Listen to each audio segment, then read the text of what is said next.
Good morning বন্ধুরা, কেমন আছো তোমরা সবাই? আশা করছি অনেক ভালো আছো, সুস্থ আছো এবং খুশি খুশি আছো। আমরাও অনেক ভালো আছি, সুস্থ আছি, খুশি খুশি আছি। রুমা ভার্সেস উৎপল লাইফস্টাইলে জানাই সবাইকে স্বাগতম। সবাই চলে আসো, ঝপাঝপ ভিডিওটা দেখে নাও প্রথম থেকে শেষ পর্যন্ত। আজকে সকালটা আমার শুরু হলো ওং শিবায় নমঃ বলে, পুরো স্নান দান করে পুরো সকাল সকাল রেডি হয়ে গেছি।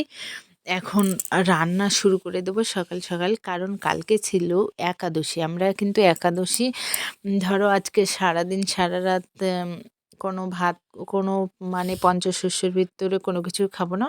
পরের দিন সকালে এসে এই যে স্নান দান করে রান্নাবান্না করে ঠাকুরকে পুজো দিয়ে তারপরে আমরা পালন করব। ঠিক আছে, কে কীভাবে একাদশীর পালন করে অবশ্যই আমাকে কমেন্ট করে জানাবে। কি বলো তো, এক একজন এক এক সিস্টেমে এক এক নিয়মে করে, সেটা জানলে বেশ ভালোই লাগে বা জানা যায় অনেক কিছু। শেখার কোনো বয়স বা সীমা কোনো কিছুই থাকে না। তো চলো দেখতে থাকো, সাথে থাকো। আর আজকের দিনটা হলো আমাদের ভারতবর্ষের ইতিহাসে সারা জীবন লেখা থাকবে, কারণ আমাদের 500 বছরের লড়াই বা কি বলবো আশা আকাঙ্ক্ষার আজকে অবসান। আজকে 22শে জানুয়ারি আমাদের অযোধ্যা নগরীতে রামলালাকে প্রতিষ্ঠা করা হয়েছে। তো আজকের দিনটা সত্যি খুব গর্বের এবং ভালোবাসার, ভালো লাগার। অবশ্যই শ্রী রামচন্দ্রের জন্মস্থান, রাজার রাজত্ব, রাজা ফেরত আসছে, এটাই আর কি সবার কাছে একটা গর্বের জায়গা। তো আমরা তার জন্য তো খুব খুশিতে আজকে, সত্যি একদম পুরো অন্যরকম একটা খুশির মেজাজ।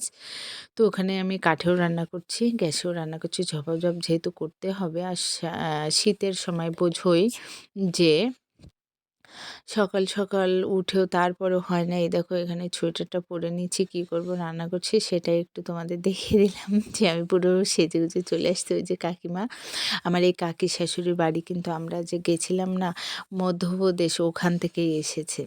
ঠিক আছে, এই যে এই দেখো কাকিমা দেখাচ্ছি। কাকিমা উঠে আসতে আমার সঙ্গে একটু ভিডিও করবে বলে।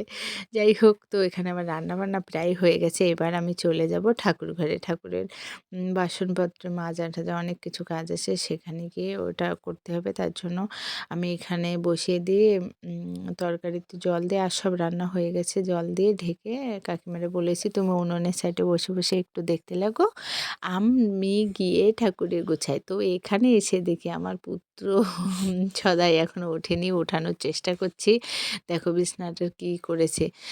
2 ছেলে আর কি ভিডিও করছে, আমার দেওরের ছেলে আর আমার ছেলে। তো দেখো এখানে কেন যার যা সকালবেলা জামা কাপড় সোয়েটার মোয়েটার সব খাটের উপরে দলা হয়েছে। যেহেতু আমরা উঠেছি তো অনেক সকালে, প্রায় 6টার সময় আমি উঠেছি। ঠিক আছে, তারপরে এই ঘরে আসারই সময় পাইনি। তো দেখো এখানে ইনিবাবু ম্যাগি, তুমি কি খাচ্ছ বলছে, আমি ম্যাগি খাচ্ছি। ওই দেখো ম্যাগি খেতে দাঁড়িয়ে দাঁড়িয়ে খাচ্ছে, ওখান থেকে এখানে চলে এসেছে ঠান্ডার ভিতরে। তো যাই হোক, সব করে আমি দেখো আমার সোনা গোপালকে একটু বাল্যভোগের আয়োজন করলাম। তো এখানে আমার পুজো দেওয়া কমপ্লিট হয়ে গেছে। এবার তো দেখে নাও, এই যে ছোট্ট সোনা গোপাল বসে আছে চুপ করে, আমি ভোগ দিয়েছি সেটা খাবে বলে। আর আমরাও খাবো। ওনার প্রসাদটা না পেয়ে আমরা তো আর কি অন্নপ্রসাদ গ্রহণ করতে পারবো না। তো পুজো দিয়ে প্রসাদ সবাইকে দিয়ে আমিও প্রসাদ খেয়ে সবাই চলে আসলাম এখানে ভাত খেতে। তো দেখো সবাই খাচ্ছে, গরম যেহেতু। তো সবার খাওয়া দাওয়া করিয়ে আমিও খেয়ে দিয়ে তারপরে আবার আরও বেশি ঠান্ডা লাগছে, ওই জন্য আমি সোয়েটার খুলে জ্যাকেট পরে চলে আসলাম দোকানে। এবার এখানে লাগিয়ে নেবো আমি আগরবাতিটা। তো দেখতে থাকো, সাথে থাকো। আর আজকে 22শে জানুয়ারি যেহেতু রামলালাকে প্রতিষ্ঠিত করা হয়েছে, কারা কারা এই দিনটাকে কেমনভাবে উপভোগ করেছে আমাকে প্লিজ প্লিজ কমেন্ট করে অবশ্যই জানাবে। কিন্তু আমরা তো দিনটা খুব ভালোভাবে উপভোগ করেছি এবং অনেক এনজয় করেছি, অনেক অনেক খুশি, অনেক মজা। মানে কাউকে বলে এই ভাষাটা বোঝানো যাবে না এবং আমিও বলে বোঝাতে পারবো না। আমার এই 3 কিলোমিটার ভিতরে, যেহেতু আমি বাড়ি থেকে 3 কিলোমিটার দূরে বাজারে আসি দোকানে, এই 3 কিলোমিটার ভিতরে যেটুকু দেখেছি 5-7 জায়গায় পুজো হচ্ছে এবং সবাই আনন্দ উল্লাসে এবং খুশিতে মেতে উঠেছে। তারপরে আমি আবার দোকান থেকে বাড়ি চলে আসলাম। এবার যেহেতু আমার এই সময়টা একটু ফাঁকা থাকে, তো আমি ছোট ছেলেকে সঙ্গে নিয়ে চলে আসলাম ছাদের উপরে। কারণ প্রদীপগুলো এনেছি রাত্রে এসে সেগুলো জ্বালাবো। তো এখন একটু সেইগুলো সাজিয়ে নেব। তো দেখতে থাকো, সাথে থাকো। আর এই এখানে টুনি লাইট লাগিয়েছে, রাত্রে জ্বালাবে তোমাদের দাদাভাই। আর উনি তো আজকে ভীষণ ব্যস্ত আছে, কারণ সবাই আজকে সব জায়গায় পুজো করছে। সেইখানে সব জায়গায় যাবে। এই দেখো প্রদীপ এনেছি, ১০০ পিস আছে এখানে প্রদীপ, আর ডিজাইন করা আছে কিছু, সেগুলো দিয়ে সাজাবো। যতটুকু হয় এখন সাজিয়ে রাখলে রাত্রিবেলা এসে আমার অতটা কষ্ট হবে না। ওই জন্য আমি এখন এগুলোকে সাজাবো। তো দেখতে থাকো, সাথে থাকো। এই দেখো আমাদের ছাদ এটা। দেখো আমার সঙ্গে, সঙ্গে আমার ছোট ছেলেটাও কত সুন্দর করে করছে। আমি এই যে জয়শ্রী পর্যন্ত লিখেছি। এবার বলতেগুলো দিয়ে আর কি সাজাচ্ছি। দেখো, দেখেছো?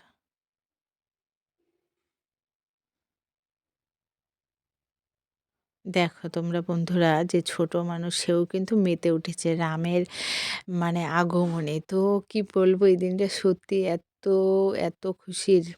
সব হিন্দু সমাজের, সব সনাতনীদের খুশি। আর হিন্দু মুসলমান উভয়ে এই খুশিটা ভাগ করে নিয়েছে। কারণ তোমরা দেখেছো কত মুসলিম মানুষও ওখানে গিয়ে আনন্দ করছে এবং পায়ে হেঁটেও পর্যন্ত গিয়েছে, সেগুলো আমরা দেখছি।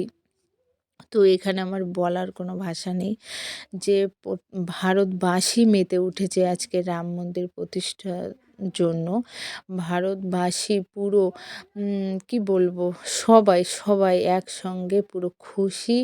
পুরো সত্যিই তাই, গানের সঙ্গে সঙ্গে যে ২ মাস পরেই চলে এসেছে আবার দীপাবলির আয়োজন। তো এখানে আমি ছাদে প্রদীপ সাজাচ্ছি, এখানে আমার যা নিচে ফুল দিয়ে জয় শ্রীরাম লিখছে। কারণ সন্ধ্যাবেলা তো আমি বাড়ি থাকবো না, ও সন্ধ্যাবেলা ওখানটায় আর কি বাতি দিয়ে সুন্দর করে সাজাবে তার জন্য। তো দেখো আমি আবার চলে এসেছিলাম দোকানে। তো কি বলবো, ভাগ্য তো আমারই, আমি বলবো আমার সত্যি কপাল ভীষণ ভালো। যে দেখো আমি দোকানে, যেহেতু আমার তো দোকান রেখে অন্য কোথাও যেতে সময় পায় না বেশি, দোকানের সামনে এসে আমাকে প্রসাদ দিয়ে গেল। খুব এত খুশি হয়েছে, কেউ মনে হয় কি রাজভোগ দিলেও এতটা খুশি হতাম না। ধোয়া উঠছে খিচুড়ি, ওটা আমি এখন খেয়ে নেবো। তো তোমরা সবাই প্রসাদ খেয়ে আসো। আজকের ভিডিওটা এখানেই শেষ করছি। দেখা হচ্ছে পরের ভিডিও। ভালো থেকো, সুস্থ